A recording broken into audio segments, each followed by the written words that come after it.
Je suis le nombril du monde. Tu es le nombril du monde.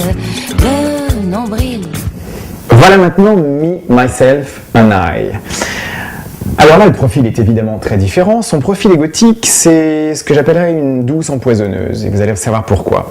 En fait, la femme qui correspond à ce parfum, elle pourrait vous dire « Ah, vous n'aimez pas mon parfum? Je m'en fous, moi je l'adore. » Donc en fait, c'est un parfum qu'on peut aimer qu'absolument. Que concrètement, il a été fait pour plaire à des gens en particulier. Il est un peu, peut-être plus difficile que certains autres de la gamme. Il est très signé. Et pourquoi?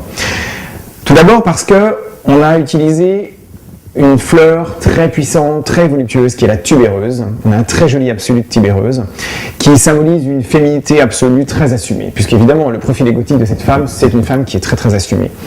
Ensuite, parce qu'elle est un tout petit peu emmerdeuse, mais elle l'assume et on l'aime bien quand même, on a joué sur la mer en fait. On a joué sur deux choses intéressantes. Tout d'abord, on a une structure qui est boisée, qui la fait presque un peu masculine, et donc avec du vétiver de Java, qui est un vétiver bien fumé, qui apporte ça plutôt dans le cœur et le fond de la note.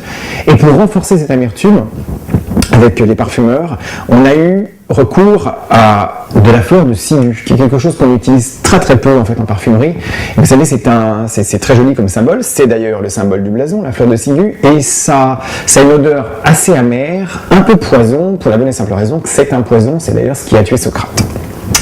La déclaration. Faites votre déclaration d'ego absolu, évidemment avec Me, Myself and I, qui veut dire moi, je. Le nombril, le nombril.